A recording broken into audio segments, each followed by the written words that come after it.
this was obviously you guys played at Chrysler Center for the Toledo game, but this was the first regular season game you guys got to experience in Chrysler Center for both of you. What was it like with the big Michigan crowd for the debut today? I mean, it felt great. I mean, just knowing what our goals are, we want to pack this thing out. So just to see a good crowd and give them something to watch, it felt great. It was fun.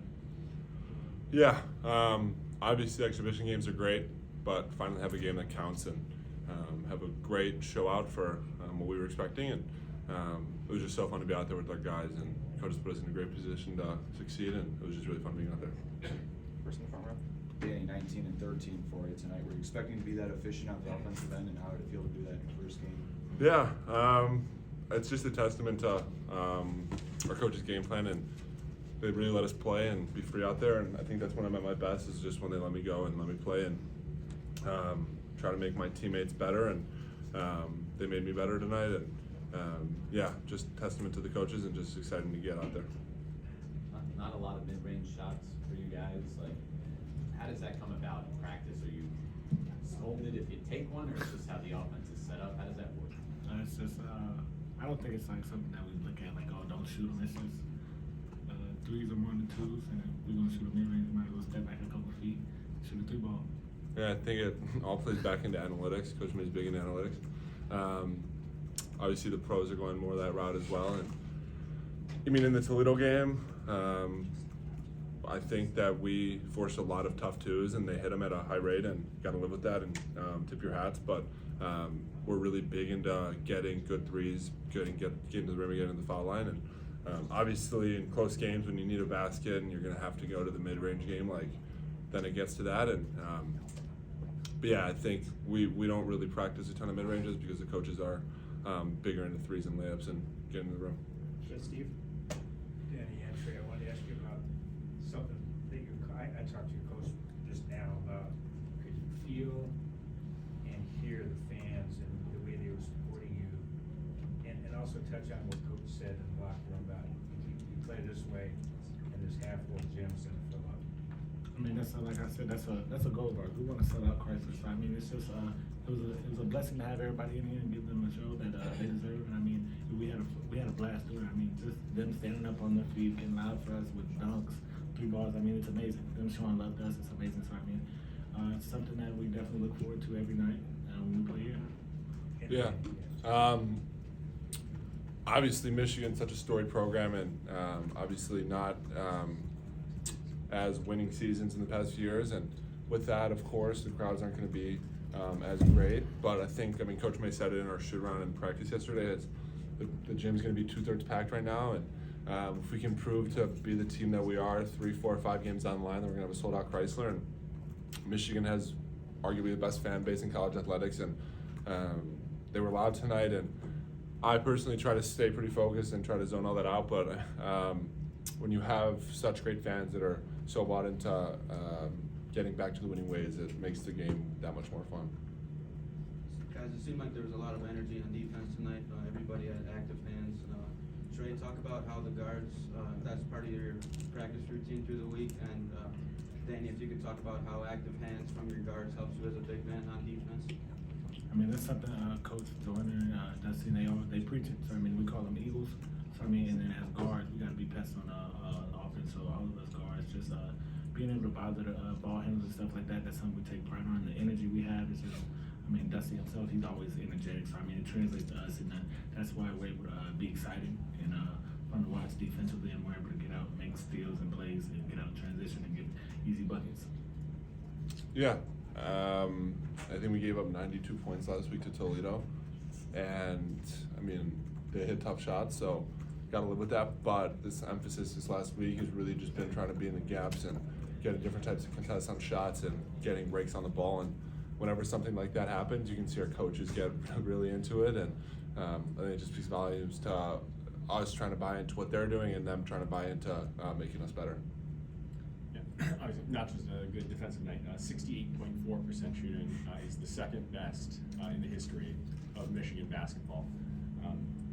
I know you guys know and believe in yourselves and have a lot of talent, but it's not just you guys. With a lot of transfers, it normally takes time, right? For sure. I mean, are you guys at least a little surprised that it I clicked wouldn't that well say that fast? we're surprised because we're such an unselfish team, but I think it comes down to how selfish we are personally about getting in the gym and working on our game, like just finishing around the rim, little things like that. I feel like we have a team that's it's a good selfishness about getting in the gym, working on their own game, so it translates. And when the shots come, they're able to knock them down. That's what allows us to play the way we play and shoot the ball at a high clip like we did tonight. Yeah. I mean, I think it goes back to the types of shots our coaches want us to take. We really try to get the best shots possible. I see that 6 guys were in double figures tonight. I don't know how many teams in the country have 6 guys in double figures. And I mean, that just, again, speaks volumes to the talent we have on this team, and everyone's sharing the ball like we should. And 22 assists to 5 assists. I mean, you can't get much better than that. Obviously, I got to clean up a few of those turnovers. Trying to get a little too much with the passes, but yeah, I think it just comes back to taking the best shots, and guys are avid about getting in the gym.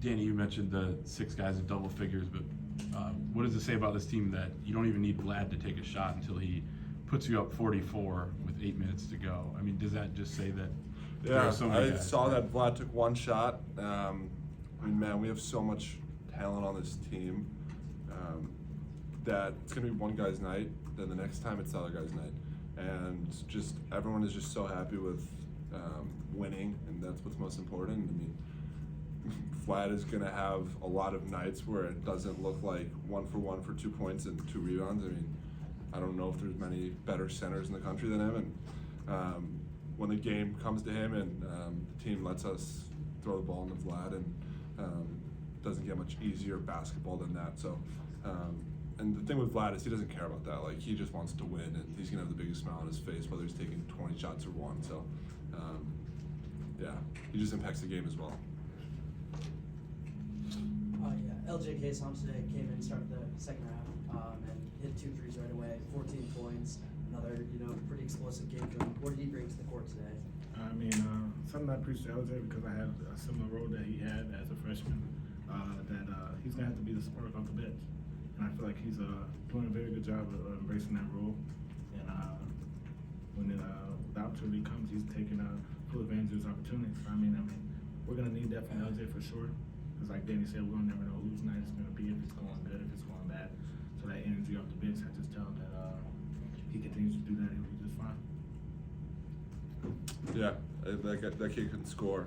I mean, you saw it last game. We had exhibition. We had 20, and I think whenever the ball is in his hands, like, something good is going to happen in terms of whether he takes a shot or not. And he works really hard, and he's a sponge. He takes a lot of things in. He's able to learn from vet guards like Tre, who have been in similar positions, and really just take going under his wing. And Tre and the other veterans do a great job at teaching him the ins and outs of the game and what to do and what not to do. And yeah, he's going to be a special player. Tre, Dusty has talked about at length the importance of guards on the defensive boards. How do you feel like you were able to contribute to that tonight, and how your group can improve moving forward? I feel like I can do a better job of that. I didn't do a good job of that tonight, so that's on me. But I mean, it's just something we preach. I mean, with having Vlad being 7'2", however tall he's listed, he's gonna get a lot of attention. So they're gonna box him out on the offense and the defensive glass. So I mean, us guards being able to go down there and rebound, and it allows us to get out on the break after a defensive rebound and able to play fast how we want to. So I mean, Dusty's just instilling in me of taking pride in defensive rebounding and offensive rebounding, because it opens up different gateways for offense and defense. Yeah, I was just looking at this and I saw that they had 10 more offensive rebounds than us, which obviously a lot of things to clean up rebounding wise, and it says I had 13 rebounds, but can do a much better job. In terms of coaches emphasize not just really trying to find a man and go to the ball, and when you do that, guards, it's their job to come down and clean up the boards, and so we all got to do a better job of that, and I'm sure that's going to be on the top of our coaches' emphasis is on top of our coaches' list for this week.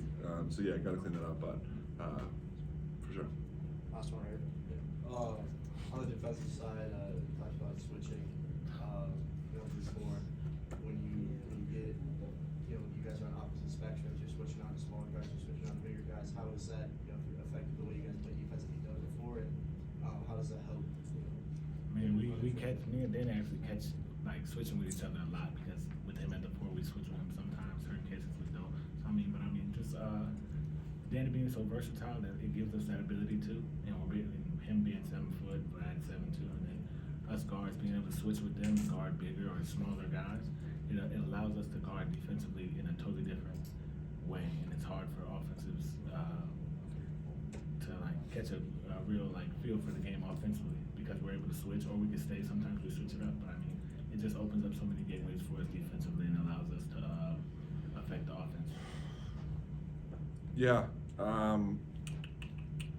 I think it just comes down to how we want to guard different guys and personnel, and obviously me being a 7-footer and not as quick as Tre, it's just how am I going to guard the same guys that he's guarding, and especially in transition where I'm going to get matched up on a point guard, and I think there was a stretch in the second half where my matchup was one of their point guards or shooting guards, just given our lineup and who the coaches wanted us on, and just a lot of work and practice and just trying to get the nuances of how to switch, when to switch, and where to be positioned. But we have a great defensive-minded coaching staff. I don't know if there's much better out there, and they really help us succeed in those ways. And then one thing they preach is to us that like when we're switching with Danny going on a point guard, just us being in gaps allows us and gives him that confidence to go out there and pressure the guards. So it allows him to show his elite defensive play. All right, thanks, guys. Awesome. Thanks, guys.